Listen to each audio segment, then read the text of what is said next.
तो प्रेम से बोलिए भगवान विष्णु की जय, माता लक्ष्मी की जय। सुनते हैं श्री बृहस्पति देव की कथा। भारतवर्ष में एक प्रतापी और दानी राजा राज्य करता था। वह नित्य गरीबों और ब्राह्मणों की सहायता करता था। यह बात उसकी रानी को अच्छी नहीं लगती थी।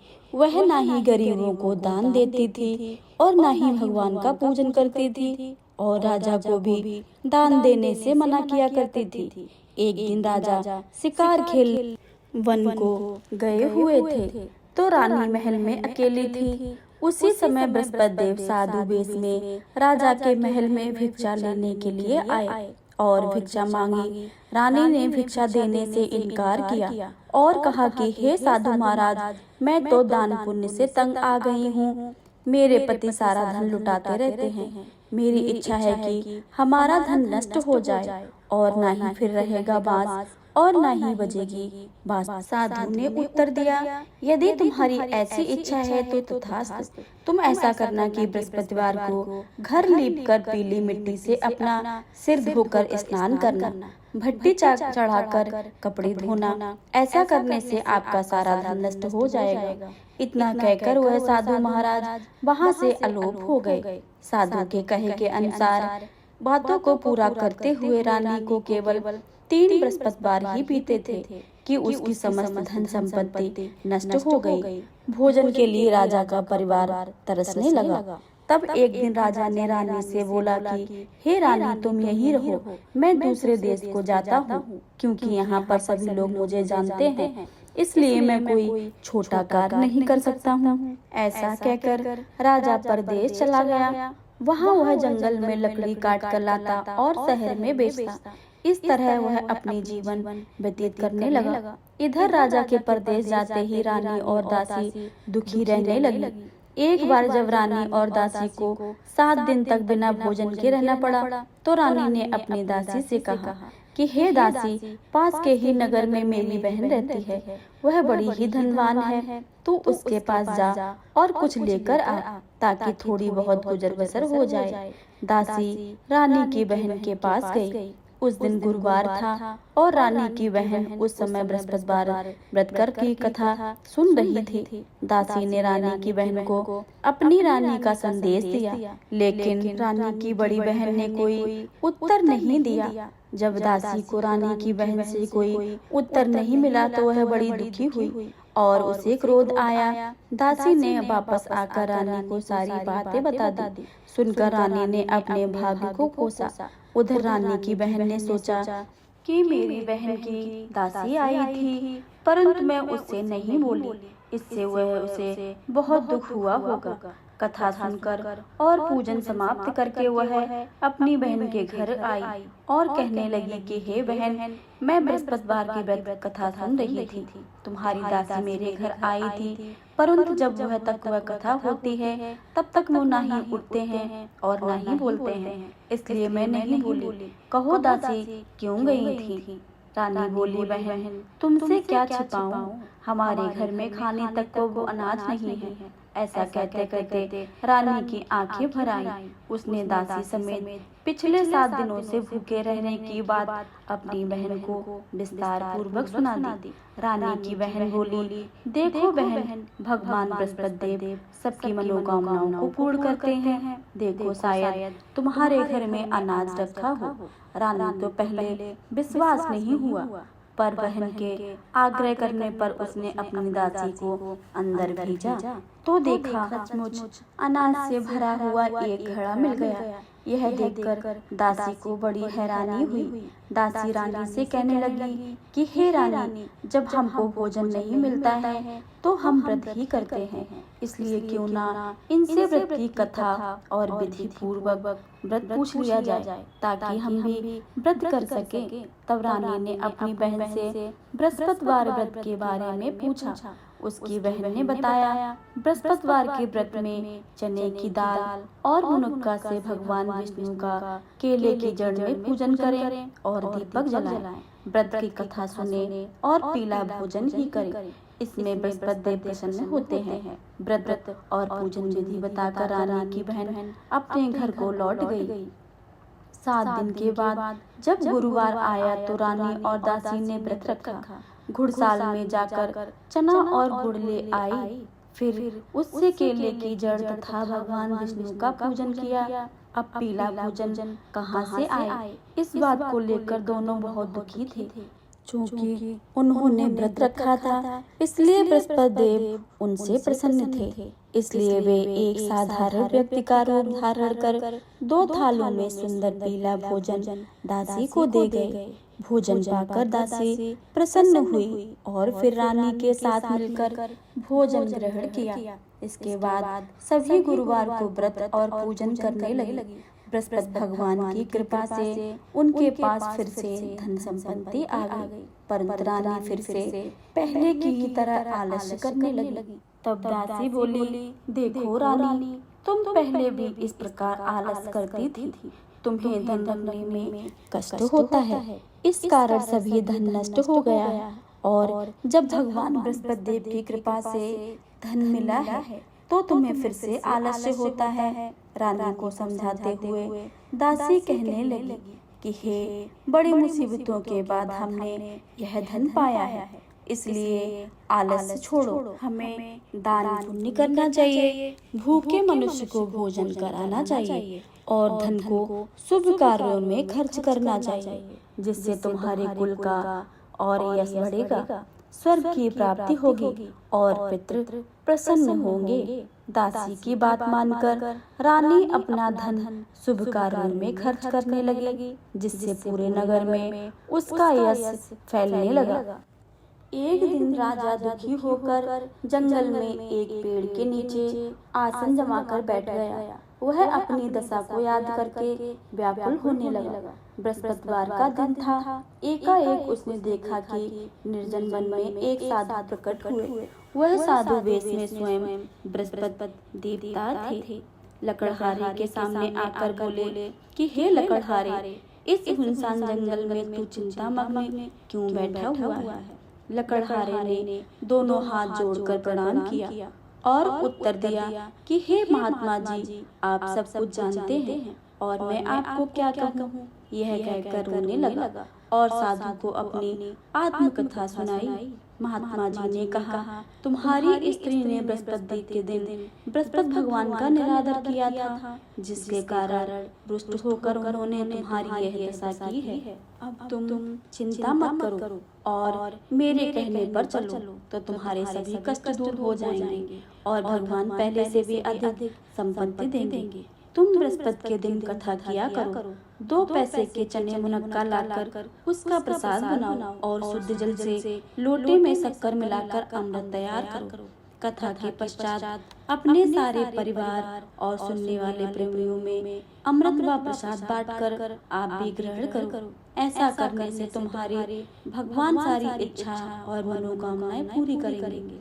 साधु के ऐसे वचन सुनकर लकड़हारा बोला कि हे प्रभु, मुझे लकड़ी बेचकर इतना पैसा नहीं मिलता है जिससे मैं भोजन के उपरांत कुछ बचा सकूं। मैंने रात्रि में अपनी स्त्री को व्याकुल देखा, पर मेरे पास कुछ नहीं है जिससे मैं उसकी खबर मंगा सकूं। साधु ने कहा कि हे लकड़हारे, तुम किसी बात की चिंता मत करो। बृहस्पति के दिन तुम रोजाना की तरह लकड़ियां लेकर शहर को जाओ। तुम्हें रोजाना से दुगना धन प्राप्त होगा, जिससे तुम भली भांति भोजन कर लोगे और बृहस्पति देव का पूजा का सामान भी आ जाएगा। इतना कहकर साधु अंतर्ध्यान हो गए। धीरे धीरे समय व्यतीत होने पर फिर वही बृहस्पतिवार का दिन आया। लकड़हारा जंगल में लकड़ी काटकर किसी शहर में बेचने गया। उसे उस दिन और अधिक पैसा मिला। राजा ने गुड़ और चना आदि लाकर गुरुवार का व्रत किया। उस दिन से उसके सभी कलेश दूर हो गए। परंतु जब दोबारा गुरुवार का दिन आया तो बृहस्पतिवार का व्रत करना भूल गया। इस कारण बृहस्पति भगवान नाराज हो गए। उस दिन उस नगर के राजा ने विशाल यज्ञ का आयोजन किया हुआ था तथा शहर में यह घोषणा करवा दी कि कोई भी मनुष्य अपने घर में भोजन न बनाए, न ही आग जलाए। समस्त जनता मेरे यहाँ भोजन करने आए। इस आज्ञा को जो नहीं मानेगा उसको फांसी की सजा दी जाएगी। इस तरह की घोषणा संपूर्ण नगर में करवा दी गई।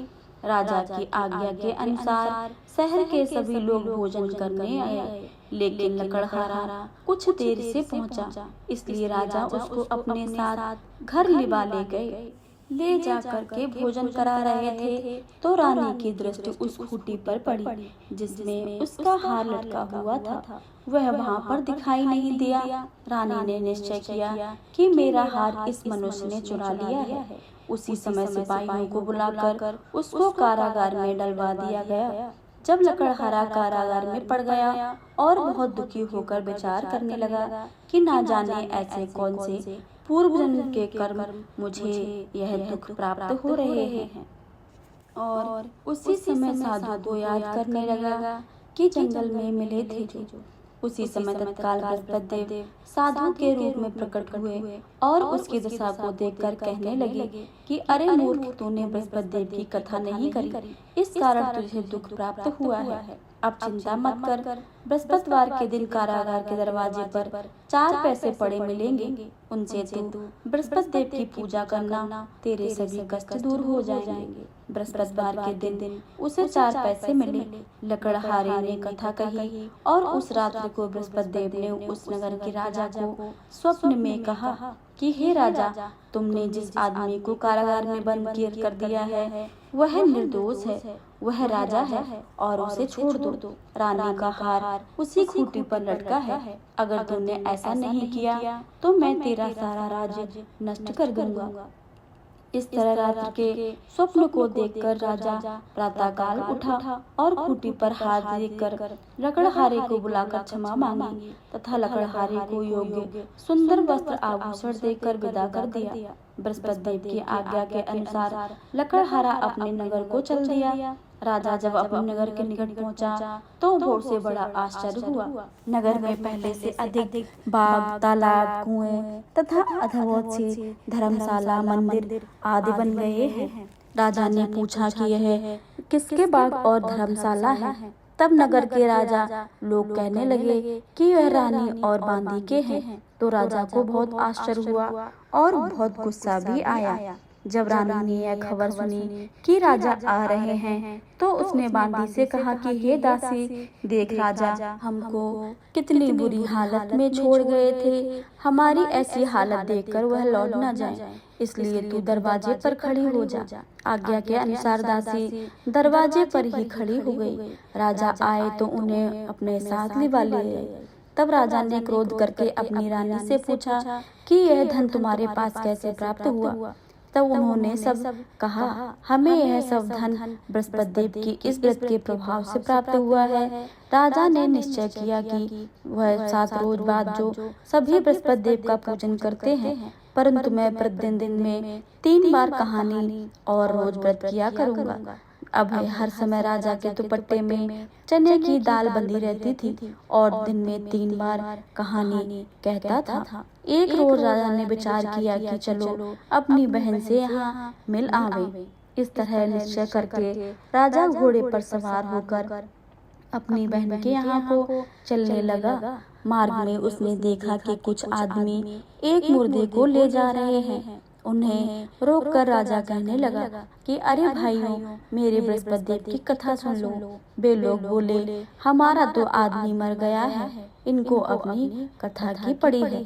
परंतु कुछ आदमी बोले, अच्छा कहो, तुम्हारी कथा मैं सुनूंगा। राजा ने दाल निकाली और जब कथा आदि हुई तो मुर्दा हिलने लग गया।